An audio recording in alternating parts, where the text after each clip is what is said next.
जनता के टैक्स के टुकड़ों पर पलने वाले हमारे प्रधानमंत्री, हमारे मुख्यमंत्री, हमारे तमाम नेता जब जरूरत पड़ने पर जनता की कमाई का थोड़ा सा हिस्सा वापस जनता पर खर्च कर देते हैं तो इन्हें यह लगता है कि इन्होंने जनता पर कोई बहुत बड़ा एहसान कर दिया है। जनता को इन्हें थैंक यू बोलना चाहिए। क्यों?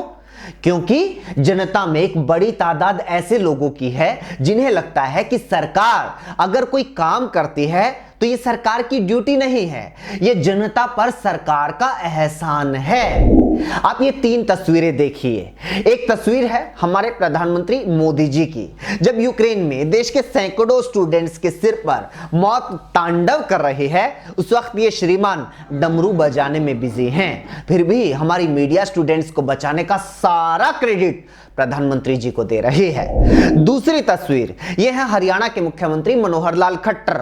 इन श्रीमान ने ना यूक्रेन में, ना यूक्रेन बॉर्डर पर और ना ही यूक्रेन के साथ लगते किसी भी देश में हमारे बच्चों के लिए, हरियाणा के बच्चों के लिए कोई मदद पहुंचाई, ना ही वहां पर किसी तरह की हेल्प डेस्क लगाई।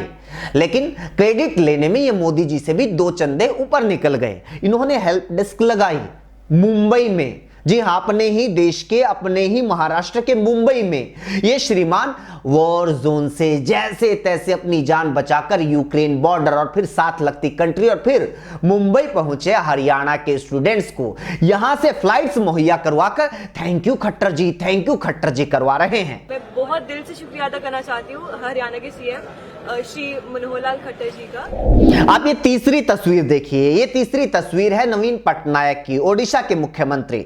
इसी तस्वीर के साथ जुड़ी हुई है ये तस्वीर है यूक्रेन की। एक बस है, बस में कुछ लोग हैं जो सफर कर रहे हैं। दरअसल बस में बैठे ये सब स्टूडेंट्स हैं, ओडिशा के स्टूडेंट्स हैं जो यूक्रेन में फंस गए थे। जब इंडियन गवर्नमेंट ने, इंडियन एम्बेसी ने अपने हाथ खड़े कर दिए और कह दिया कि हम वॉर जोन में कोई मदद नहीं पहुंचा सकते, तो राज्य सरकार इनकी मदद के लिए आगे आई। उसने अपने बच्चों को बॉर्डर तक लाने के लिए बस का अरेंजमेंट किया। बस का पूरा किराया ओडिशा सरकार ने उठाया। 38 से 40 हजार पर स्टूडेंट ये किराया बनता है, लेकिन किराए से ज्यादा मायने रखती है ओडिशा सरकार की वो पहल, जो पहल केंद्र की मोदी सरकार ने नहीं की, या फिर फर्जी वाहवाही के भूखे मनोहर लाल खट्टर की सरकार ने नहीं की। वो पहल ओडिशा गवर्नमेंट ने की, नवीन पटनायक की सरकार ने की। पहल जहां पर बच्चों को सबसे ज्यादा मदद की जरूरत थी, वहां पर उन्हें मदद पहुंचाई गई।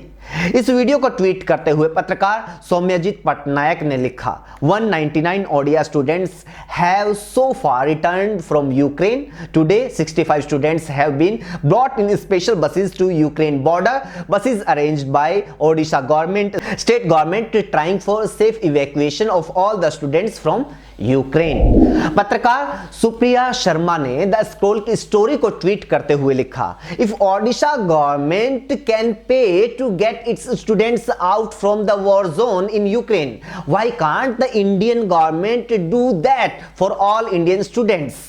यही वो सवाल है जो देश के हर जिम्मेदार नागरिक को आज अपनी सरकार से पूछना चाहिए। मोदी और खट्टर से पूछना चाहिए कि जो काम नवीन पटनायक की सरकार कर सकती है वो आपकी सरकारें क्यों नहीं कर सकती।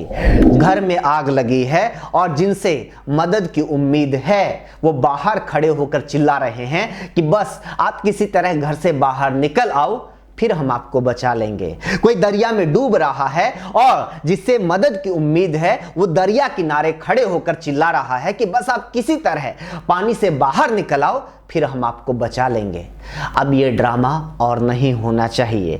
क्रेडिट चाहिए तो दरिया में कूदकर, आग में घुसकर बच्चों की जान बचानी होगी। अगर ऐसा नहीं कर सकते तो ये वाहवाही के नाम पर जो अश्लील पीआर एक्सरसाइज हो रही है ये बंद होनी चाहिए।